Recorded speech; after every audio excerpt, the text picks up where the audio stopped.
Oh, the game in trouble. Started out small, now they paying me double. Yeah, you can drip check, baby, like mustard. Yeah. Hey y'all, it's Jordan or JorWish, and welcome to or back to my channel. This is actually part 2 of my Back to Law School series, so make sure you already checked out part 1. But welcome to part 2. So in this video, as you can already tell by the title, I'm just going to be explaining to you all how to read in law school or how to read a law school case, because reading a case is pretty different from just reading regular stuff. You're kind of reading with a certain agenda. I'll preface this by saying, you know, I'm still a law student myself. I'm not a professional teacher, so you'll probably get a more in-depth breakdown of these concepts once you start orientation, but I understand what it's like to want to just know everything before you get started. So this is just a very basic preface to everything. I hope it's helpful, but if there are still some gaps, I would not be surprised because I just can't break everything down, but I'm trying my best for y'all. Okay, so let's get started. Reading in law school is different because you're reading to kind of get a main rule out that you'll potentially use for another set of facts, okay? Because you'll probably hear this a lot of times during orientation, but you know, you're about to be a lawyer, you're reading a case to use it. You know, you're trying to learn how to use the law, not just know what it is, but can you learn a law and get a scenario and be able to use that law in that scenario to decide yes or no in a situation. A lot of the stuff I'm saying probably sounds super vague, but I promise you, like, once you start law school, it'll probably start making more sense to you. So every professor is kind of different on how they want you to present a case in class or how they want you to like have a case brief, but I feel like the basic things they want you to have: the facts,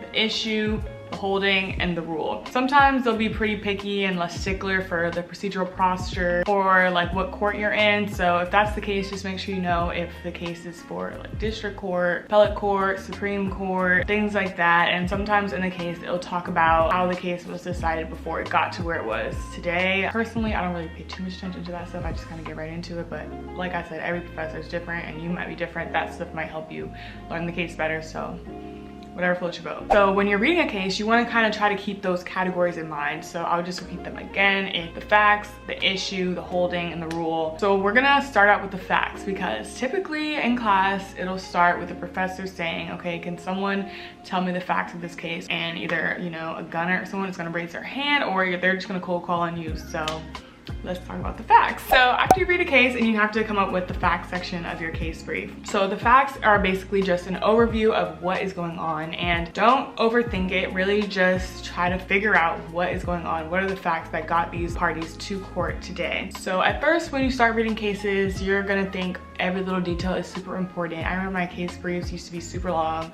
My notes on cases were super long because you just think every detail is important, but try to just get to the meat of the case. Like, we don't need to know too much backstory, but at the same time, we need a little bit of backstory. So like I said, like, you'll just get better at it with time. I think too much is better because at least you can downsize. You don't want to have to go back and add stuff. So take it, you know, just, you'll figure it out. Just try to understand what is going on. Yeah, so you're just gonna kind of have an overview of how the parties got to court today, and they're gonna say, tell me the facts of the case. What are the facts of the case? And you're just gonna hit the ground running like you're Michaela from How to Get Away with Murder. And when this happened to me, my first cold call, I have a story time, I'll link it below, but I was super nervous at first. Like, literally, I write a little script or have something to look at because I just couldn't say it off the top of my head. But as you keep going, you're gonna get more and more confident at it. Everyone is pretty nervous, so don't beat yourself up about it, but the facts are generally, you know, what gets the ball rolling. Get to the meat of the case. It also helps you remember the cases because some of these fact patterns are crazy, and you'll be like, okay,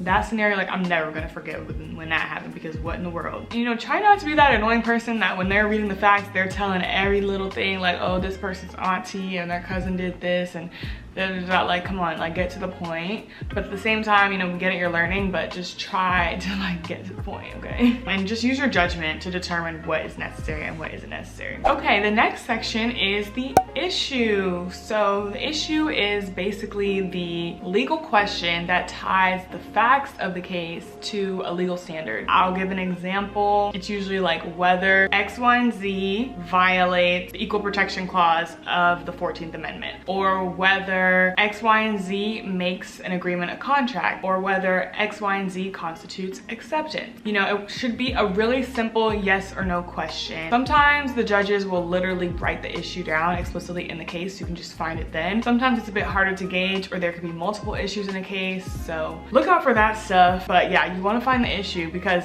a lot of times, especially around exams, the professors will use like the similar fact patterns and similar issues, or just they'll change one little thing.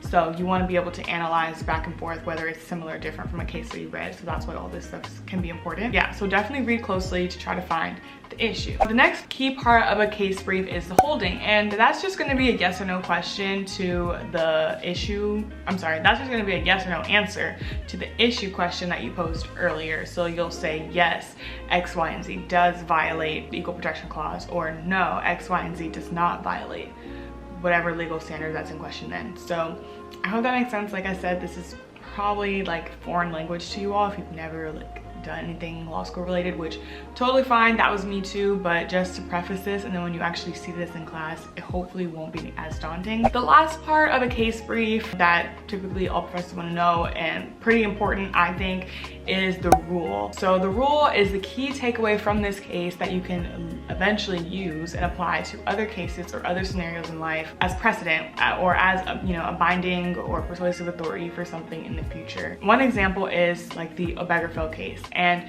Obergefell, the rule / takeaway from that, so after reading the facts, figuring out the issue, what ultimately did the judges decide was going to be the rule from this scenario when they have another situation where there is an issue pertaining to states validating same-sex marriage licenses.